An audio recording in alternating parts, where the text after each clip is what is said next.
Yesterday, President Trump's campaign insisted that 60 Minutes, CBS News, released an unedited transcript. They must release an unedited transcript of Vice President Kamala Harris's entire 60 Minutes interview. Now, this came after her word salad about Israeli Prime Minister Benjamin Netanyahu was cut from Monday's broadcast, and it looks as though it was a cut and paste job. The dramatic edit was made after 60 Minutes correspondent Bill Whitaker noted that it seems like Prime Minister Netanyahu is not listening. So her response to Monday Night Show was completely different and far more coherent than her rambling answer showcased in the preview clip that was released on Saturday. So we wrote to 60 Minutes. We gave them until 9 o'clock Eastern to respond. We said, we want to give you the benefit of the doubt. Maybe you edited the clip down for time, as often happens in these pre-taped interviews, but we looked into it for ourselves. And sure enough, the answer she originally gave and that CBS aired on Face the Nation doesn't match what made it into their final edit of 60 Minutes, and it wasn't due to time. Listen, here's her original answer. Does the U.S. have no sway over Prime Minister Netanyahu? The aid that we have given Israel allowed Israel to defend itself against 200 ballistic missiles that were just meant to attack the Israelis and the people of Israel. And when we think about the threat that Hamas, Hezbollah presents, Iran, I think that it is without any question our imperative to do what we can to allow Israel to defend itself against those kinds of attacks. Now, the work that we do diplomatically with the leadership of Israel is an ongoing pursuit around making clear our principles, which include the need for humanitarian aid, the need for this war to end, the need for a deal to be done, which would release the hostages and create a ceasefire. And we're not going to stop in terms of putting that pressure on Israel and in the region, including Arab leaders. But it seems that Prime Minister Netanyahu is not listening. Well, Bill, the work that we have done has resulted in a number of movements in that region by Israel that were very much prompted by or a result of many things, including our advocacy for what needs to happen in the region. What does that? Okay. Now, here's what it sounds like on air with their totally unbiased editing magic marker a day later. Does the U.S. have no sway over Prime Minister Netanyahu? The work that we do diplomatically with the leadership of Israel is an ongoing pursuit around making clear our principles. But it seems that Prime Minister Netanyahu is not listening. We are not going to stop pursuing what is necessary for the United States to be clear about where we stand on the need for this war to end. Do we have that's like real not from a different part of the interview ally in Prime Minister Netanyahu? I think, with all due respect, the better question is, do we have an important alliance between the American people and the Israeli people? And the answer to that question is yes. Sound more coherent? Sound more certain? Sound more presidential? Yes. That answer, by the way, Stu is right, is from a different part of the interview. Well, we asked 60 Minutes to explain their apparent in-kind contribution to the Harris campaign. We said, greetings.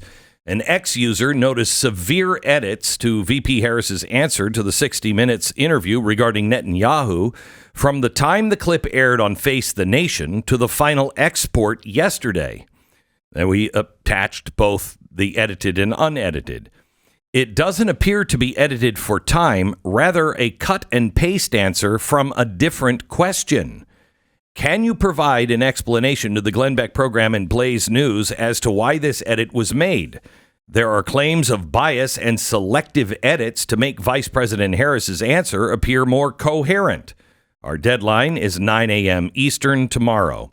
We have not received, surprise, surprise, a response from CBS News. So are you getting anything that is real? Eden Pure is back with their famous Thunderstorm air purifier. It's their top seller air purifier that quickly destroys viruses, odors, mold, and so much more. With thousands of 5-star reviews, you know it works. Any smell will vanish after just a few seconds of the Thunderstorm being plugged in. Odors, litter boxes, trash cans, cigarette smokes, dirty diapers. Wow, I don't want to visit that house. The powerful Thunderstorm sends out O3 molecules that seek out and destroy odors. I have these in my house. They're great. The molecules go behind and under furniture. Nothing can hide from the Thunderstorm. Best of all, no filters to buy over and over again, saving you money. Start enjoying your home again and get several Thunderstorms. Right now, you can save $200 on an Eden Pure Thunderstorm 3-pack for the whole home protection. You get 3 units for under $200. Put one in your basement, bedroom, family room, kitchen, wherever you need the air to be clean. Go to EdenPureDeals.com, EdenPureDeals.com. Use the promo code Beck and save.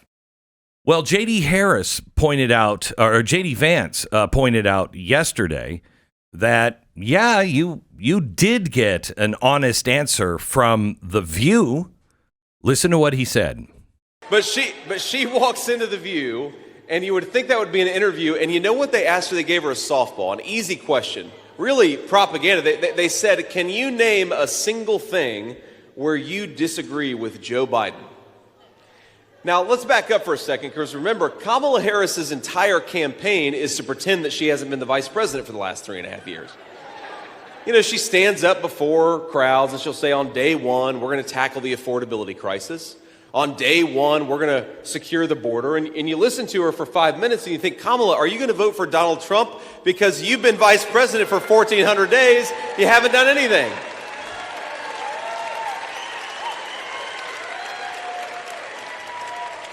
So you'd think after all this time of thinking about how she would do things differently from Joe Biden, she would have a well-prepared answer for the interviewers on The View. Well, they ask her one thing you would do differently from Joe Biden. You know what she says? I can't really think of anything off the top of my head. Wow.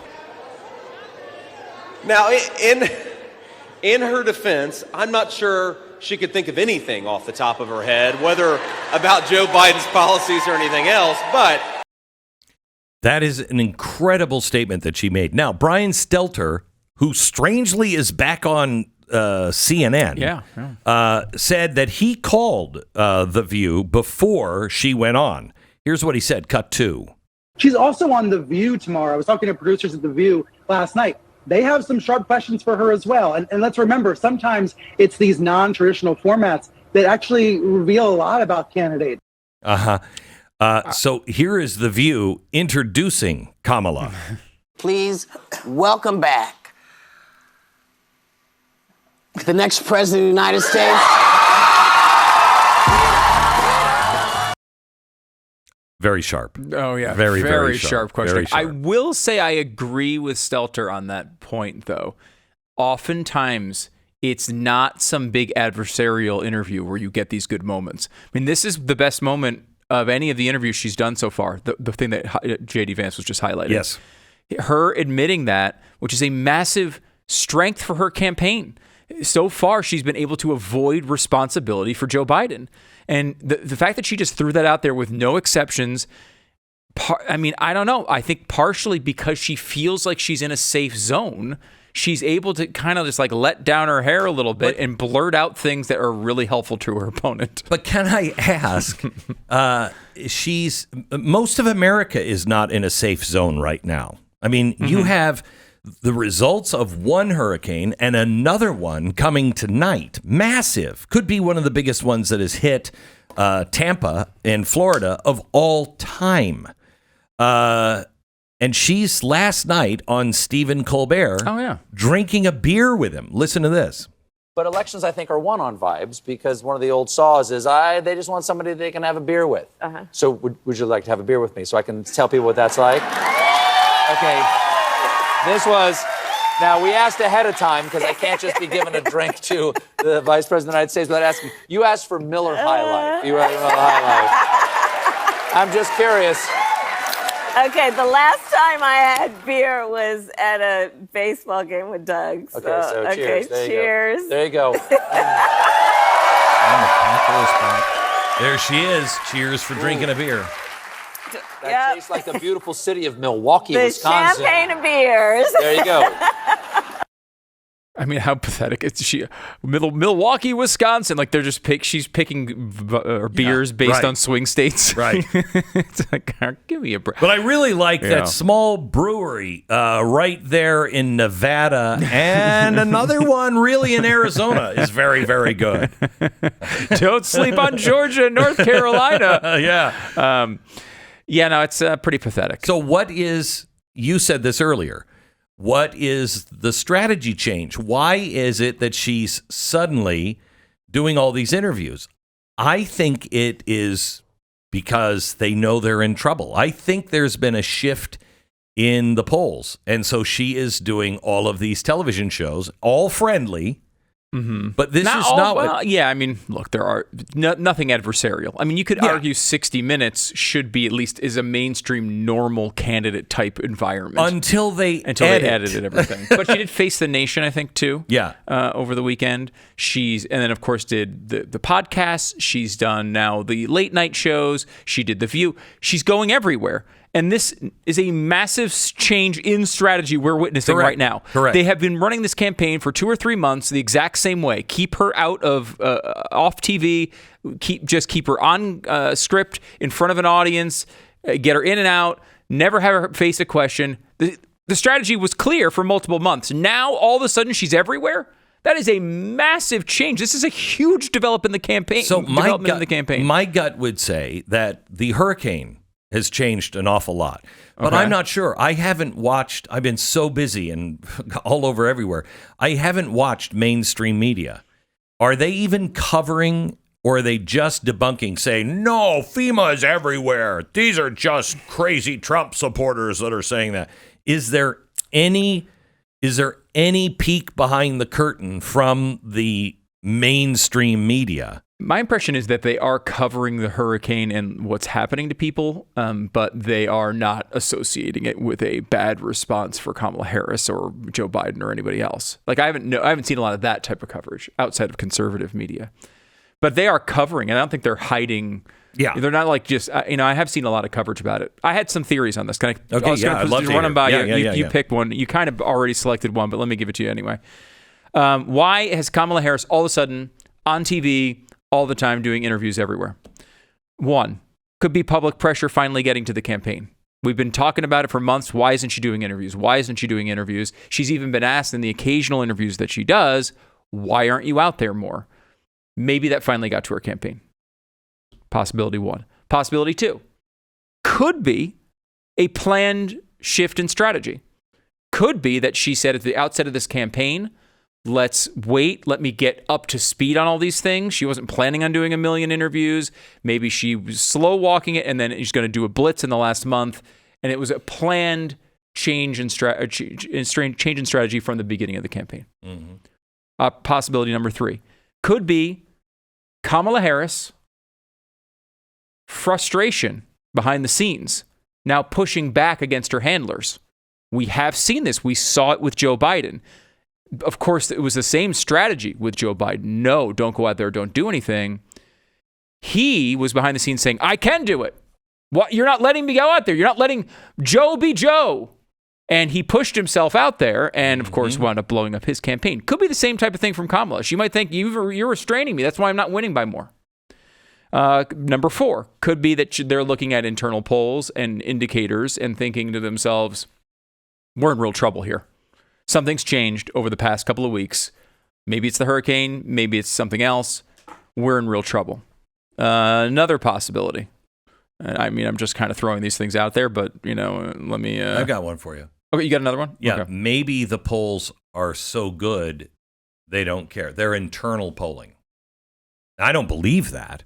You think it's so good? Why would you change strategies if things were so good? Because I agree with the one where, she's like, oh, look, I could be winning by a larger margin. You're restraining me. So kind of her a ego. sister of that one. Yeah. And they think they're safe, so why not? I don't believe that, but that is another possibility. Another possibility for you? Pressure from donors.